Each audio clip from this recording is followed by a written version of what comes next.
About 10 years ago, I think people's understanding and awareness of the rights of people with a disability were quite limited.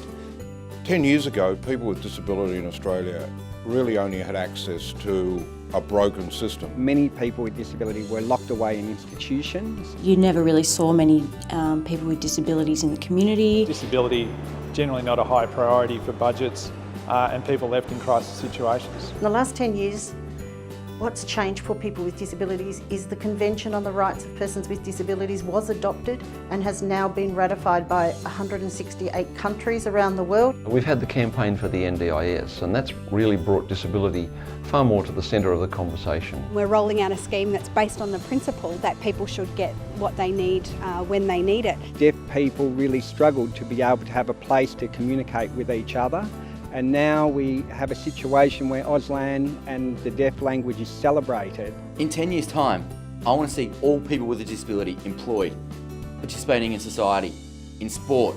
I want to see a world where it is not new if a person with disability is going to university or into a school just like anyone else. I would love to see disabilities included completely into the community and not just seen as that person has a disability and we're including them. So we have to change those community attitudes, and I think that's the responsibility of everyone in the community to do that. All people with disability could be part of the community, live independently and have a life just like anybody else. For more information, visit ndis.gov.au or phone 1800 800 110. Good morning, everyone. Welcome to the 2017 Strengthening Disability Advocacy Conference. My name is Melissa Hale and I'm the Disability Advocacy Resource Unit Coordinator. It's my pleasure to be your MC for today. I would like to first start to congratulate you all from escaping the grip of this awful flu and viruses going around and making it here today. So there's been some last-minute changes to our program due to illnesses, so bear with us and we'll still have a fantastic day ahead.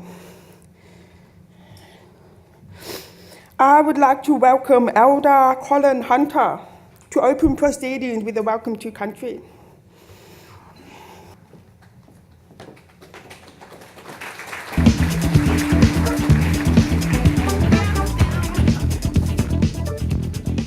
Yeah, thank you, Melissa. Look, firstly, I want to start off by acknowledging that this morning we are meeting on the lands of my ancestors, the Wurundjeri people, and I want to take this opportunity to pay my respects to my elders, both past and present, elders from all nations, but I want to pay my respects to everyone gathered this morning. But I always like to acknowledge if there are any Aboriginal or Torres Strait Islander people joining us this morning, I'd like to acknowledge them. Wominjeka, welcome. Wurundjeri Balak, Yemen Kondi Bik. The Wurundjeri people welcome everyone to the land today. Wurundjeri no Budumbo War, Kondi Nangnak, Durbudum Bik Bulik Bo Tilikan. The Wurundjeri people want to look after and protect the land as they did long before. Wurundjeri country extends from the inner city of Melbourne. It goes across the mountains of the Great Dividing Range, west to the Werribee River, south to the Mordialloc Creek and east to Mount Baw Baw. And the Wurundjeri people are part of the Kulin Nation and of the Wurrong language group. Hello, my name is Colin Hunter Jr, or Alert, meaning possum.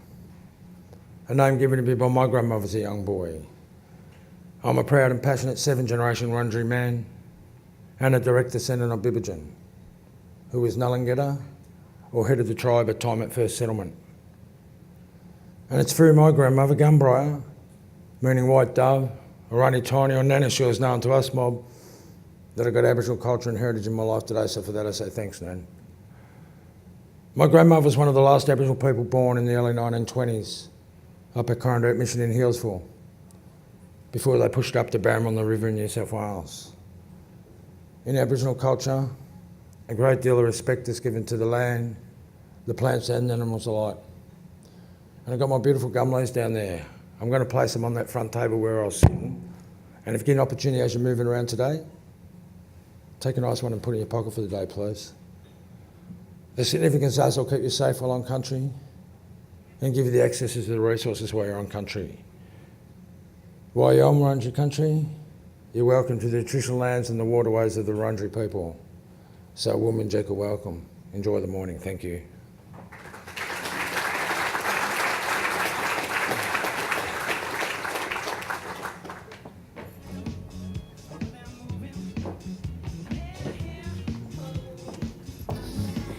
Thank you, Colin. I would also like to acknowledge the traditional custodians of the land on which we meet and its elders past and present.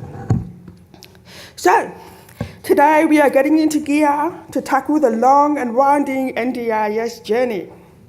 So far it's been a rough ride with plenty of potholes and roadblocks to navigate. But it's important to look up, reflect on how far we have come, and what we can do to positively shape the journey ahead. This conference takes place at a time where we are 4 years on from the launch of the NDIS amid much celebration, to where we are about to commence the biggest and fastest part of the NDIS rollout to date. The NDIS Report Card 2017, released by Every Australian Counts, reports that 71% of people with a disability in the NDIS are satisfied with the support they receive. And 64% say that their lives are the same or better because of the NDIS. However, it was reported that only around half the people in the NDIS felt like they had actual choice and control in the process, and felt that the system is too bureaucratic. So what about advocacy? What does that look like in the changing landscape of the NDIS? Today we have an amazing lineup of experts and leaders in our field ready to share their knowledge, hear your thoughts and perspectives, and offer guidance on our collective goals navigating the NDIS, and to help you get one step ahead.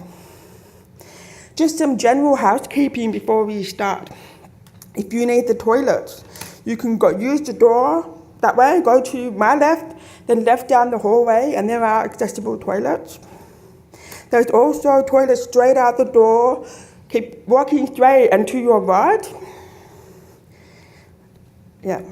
So we have attendant carers available all day if you need them. They are Priya and David, if you could just put your hand up there. So if you need support today, see them. Thank you.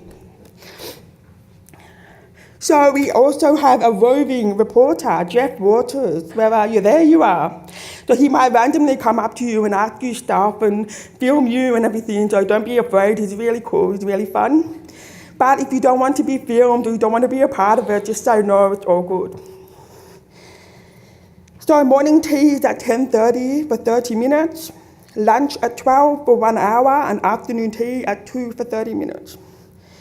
So in the event of a fire, there will be a fire warden to attend and help us all exit the building safely. So find the people with the red hats. For those of you that use Twitter and Facebook, we have a hashtag and live tweeting available today. So make sure you use hashtag SDAC17 in capitals, and then throughout the day we will stream some of your comments on the big screen. So to set this scene, let's remind ourselves how we got here.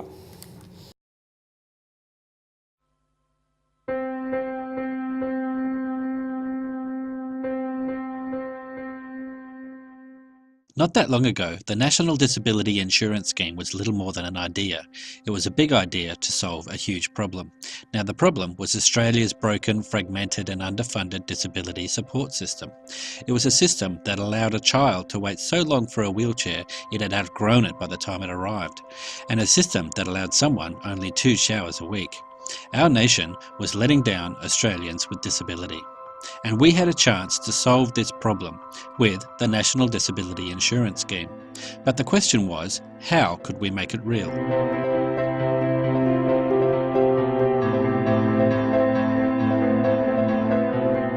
Ultimately, any reform involves people in the community voicing their views and making it clear to their politicians what they want. And I'm not a politician, and it's very much up to the political process. But all we can do as a Commission is independently look at the issues. And we've identified need for genuine change. That there are about 750,000 Australians with a disability. However, for every one of those people with a disability, there are family members, wives, children, husbands, all sorts of relatives and friends and partners who are affected. 2-3 years ago, when I got engaged in the area of disability, I was struck by the fact that carers and people with disability are time poor, but they're also fragmented. Each group was worried about their issues. I believe you have little individual bargaining power, but you've got a lot of problems. But the way you get around having little individual bargaining power is by a whole lot of people coming together in one voice. That's how you empower yourself. So people with disability, their family, their carers, and all those who support them got together, and a campaign was born. We knew it wouldn't be easy and it would take time. We knew we had to show the rest of Australia what the problem was and how the NDIS could fix it. We gave evidence at the Productivity Commission inquiry, but we knew this wouldn't be enough. We had to take action. So we knocked on the doors of our politicians from all parties hundreds of times. We rallied around Australia in our thousands, out on the street or around a cup of tea, and we told our stories over and over again. We made them listen to our call for the NDIS, and we refused to give up. The NDIS gets up, and I'm a little bit sceptical because I was alive during the year of disability in 1981, and we got so close to having our rights verified then. And we are saying collectively, I count us all in. We've got many months of hard work to do, but it's too good a cause to let go by. Thank you. The time for meaningless rhetoric and talk is over. The time to make this real is now. Thank you. There will be no more in principle and no more when circumstances permit. There will be launches, not trials, permanent care, not temporary help. Disability care starts in 7 weeks' time, and there will be no turning back. I commend this bill to the House.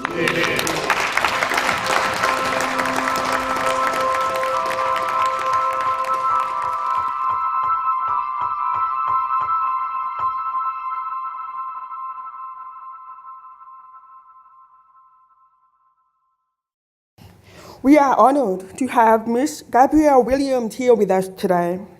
Minister Martin Foley had planned to attend today, however, is one of many of us that is currently struck down with illness. Ms. Williams is the Parliamentary Secretary for Health, Carers and Volunteers, so please give her a warm welcome. Thank you very much for having me here today. And I'll also start by acknowledging the traditional owners of the land on which we meet and pay my respects to their elders, both past and present, and any other elders who may be here with us today. And I know Colin Hunter, our Wurundjeri elder, has left us now, but I'd like to also put on record my thanks for his welcome to country, because they're always incredible and beautiful. So thank you.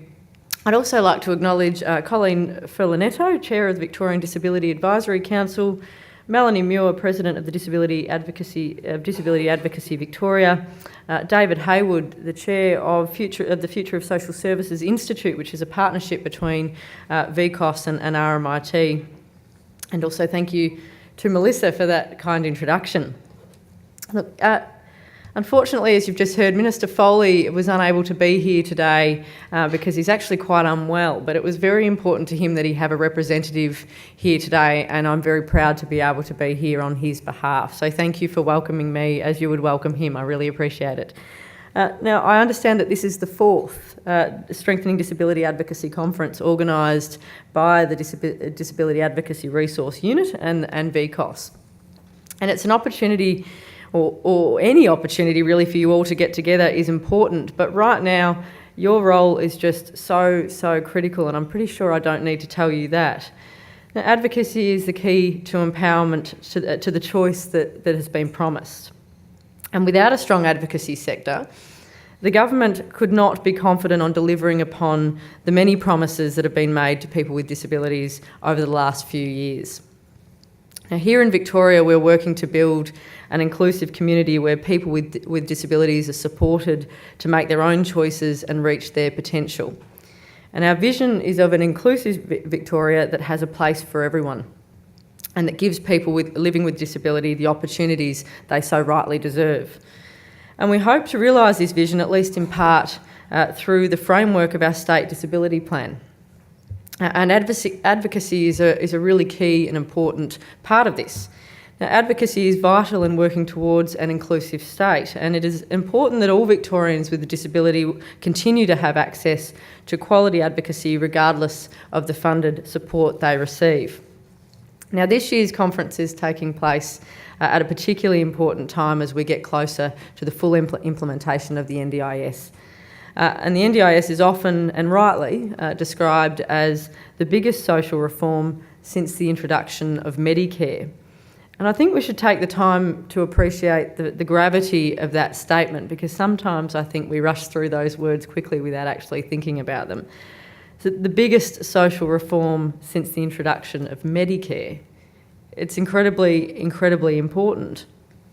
And it will give people with disability greater choice and control over the services and decisions affecting their lives. And there's no doubt that this is a very new and different way of doing things. And disability advocacy organisations were at the forefront of this change. Many people in this room, I'm sure, played a significant role in campaigning for the NDIS in the first place. And disability advocacy organisations continue to play a significant role in supporting the transition to the new scheme and making it work as well as it possibly can. Now, advocacy organisations also do important work in increasing the social, economic and civic participation of people with disability around Victoria. And in recognition of this very important work, the Andrews government is giving $20 million to help organisations to support the transition to the NDIS. Now, the transition support package provides funding to organisations to deliver a wide range of activities to support participants, family members, carers, disability workers and service providers with their transition to the NDIS. And this includes disability advocacy organisations. And then we know these organisations will ensure that the interests of people with disability are understood, that they're fully represented and acted upon during this period of transition. Now, we're also investing $1.5 million through the Victorian Disability Advocacy Innovation Fund, and this is to provide an additional boost to the disability advocacy sector and to make sure that we continue to reflect on practice and that we continue to improve. Now, the fund is supporting 15 organisations to deliver 21 advocacy initiatives with a strong focus on self-advocacy to support people with disability to speak up for their rights.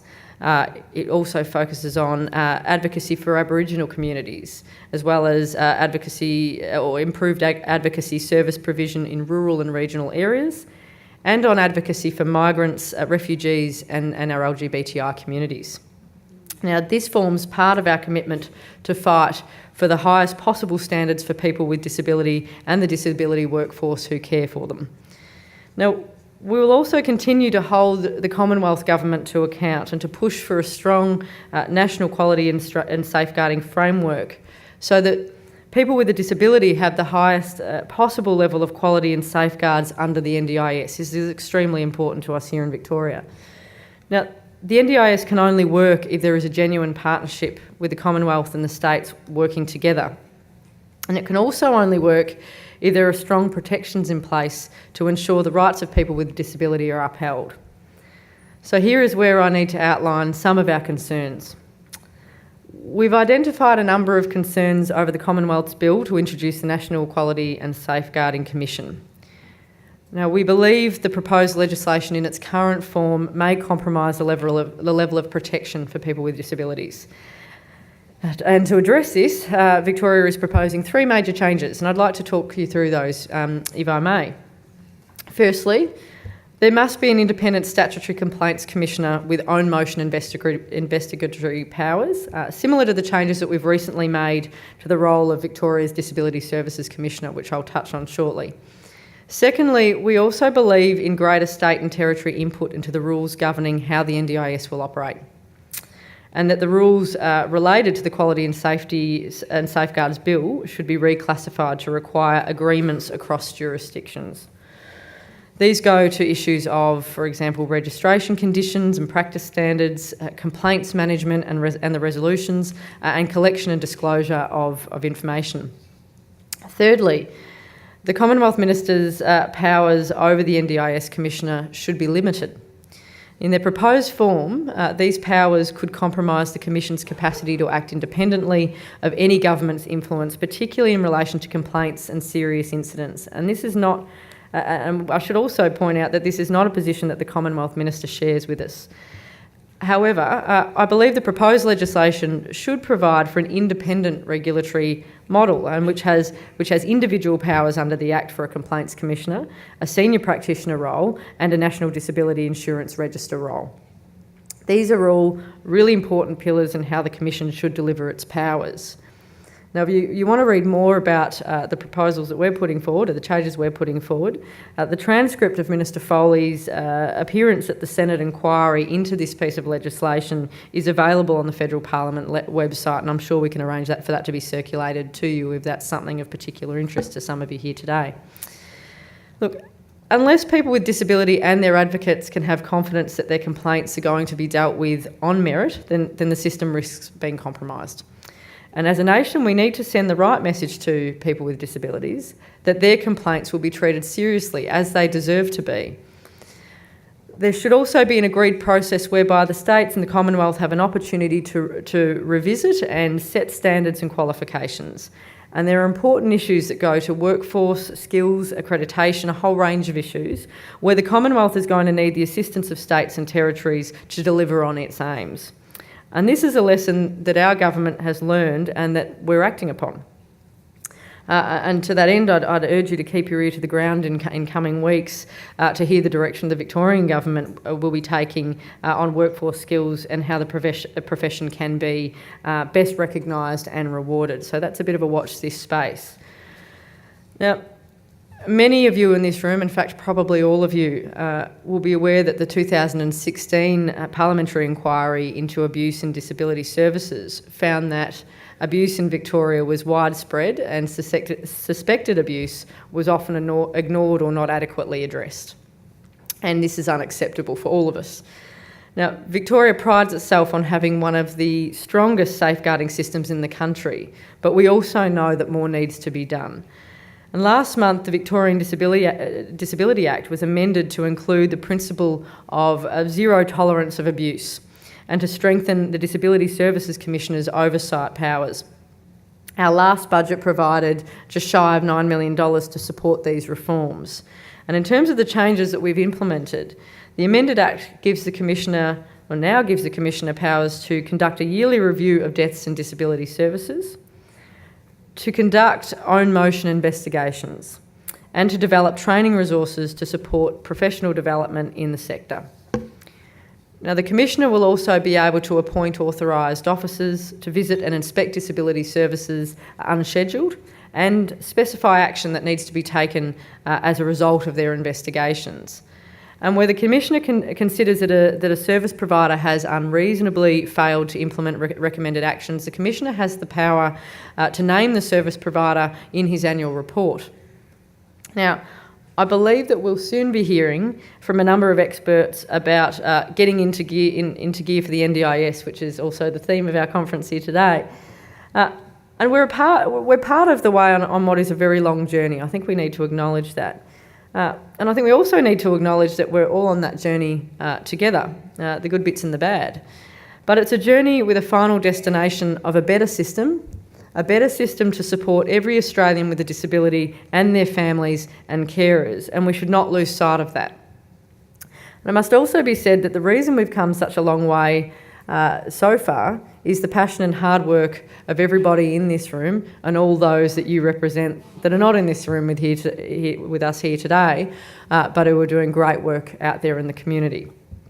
And so we owe you great thanks for all that you've done, for all that you continue to do, and for the work and the importance you place on high quality, on high standards, on delivering meaningful outcomes for people, meaningful change and better lives, because that is what each of you do every day, and we're very grateful for that. So thank you for your time this morning. Again, apologies the Minister couldn't make it, and again I'm very pleased that I have been able to. I hope the day is a success and that the conversation is vibrant and fruitful, and thank you very much for having me. Thank you very much for that update. There's some amazing things happening in the workforce space in disability, and also the increase in the Disability Services Commissioner's powers can always be a good thing. We're also really grateful to the Disability Services Commissioner because they have provided sponsorship to this conference to allow as many people with disabilities to come today and contribute to these discussions. As you know, nothing about us without us, so I'm really pleased to have you all here today.